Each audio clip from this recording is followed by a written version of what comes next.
treat them, the things you say to them, it becomes their inner voice in adulthood. So imagine a child that grows up hearing, "You're so stubborn, you're so stupid, you never get it right." Before you know it, that child becomes an adult that is constantly hard on themselves. They make one small mistake, and instead of being resilient, they start saying things like, "I'm so stupid, I'm so dumb, I'm this, I'm that." The truth is, it's not because they are stupid, it's because that's the language they grew up hearing. And this is so bad because in adulthood, this will hinder them from taking good opportunities because they don't even believe in themselves. And you know how African parents can be. One minute they are calm, and the next minute the whole compound knows you broke a plate. And for the next 2 years, you keep hearing about it. If correction always came with comparison, shouting, drama, don't be surprised when your child grows up and they are struggling to control their emotions. Don't be surprised when that child can't handle even the smallest conflicts. Don't be surprised when that child becomes a people pleaser, always worrying about what people think instead of being true to themselves. Now let me say this, I'm not here to bash parents. The truth is, most parents are repeating what they simply experienced in their own childhood. They grew up in homes where strictness was the everyday rule, and their own parents showed them love by simply providing food, shelter, and paying school fees.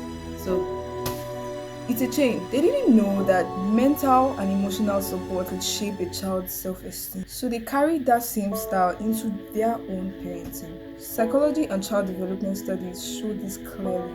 Repeated negative words literally affects the way a child's brain develops. When children are constantly criticized, their brains get wired to expect failure, criticism, fear, or shame. It makes them to start living in survival mode instead of actually living through life the way it should be. But when children receive encouragement and positive support, their brains form stronger pathways for confidence, resilience, and problem solving. So it's not just gist, it's actually science. Now let's flip it the other way. But a child grows up hearing things like, "I love you, you made a mistake, but I forgive you, don't try it next time.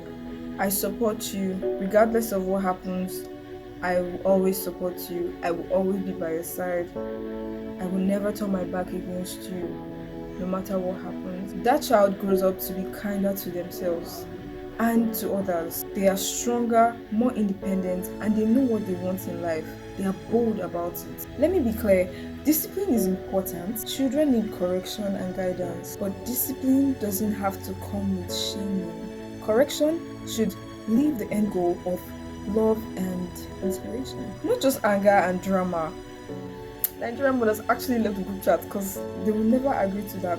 A child can be disciplined without being humiliated. Yeah.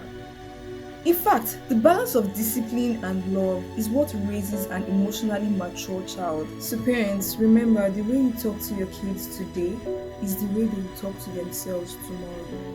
If you want them to grow confident and emotionally stable, then start showing them that balance now. Correct them, yes, but do it with patience, understanding, and love. And please, stop setting them up with people and circumstances that ruins their self-esteem. Your church members and family friends don't need to know about what your son did last week. They don't need to know you let them get used to being humiliated, and they will not be able to differentiate right from wrong simply because it's coming from an adult. At the end of the day, the voice you use on your children today will become their inner voice for the rest of their lives, except if they decide to work on it. And here's the good news, even if you grow up hearing words of negativity, you can actually break the cycle. You can choose to parent differently. First, by working on yourself. You have to intentionally heal from all of those things that you have decided not to pass on to your children or the next generation. You can start by practicing positive affirmations and basically rewiring your mind. Healing is possible, and it starts with awareness.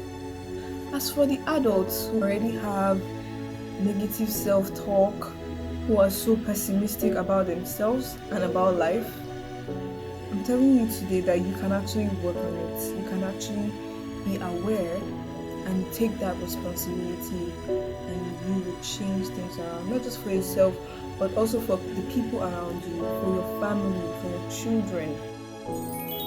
Thank you for watching. The only thing I ask in return is that you subscribe to this channel and leave a comment.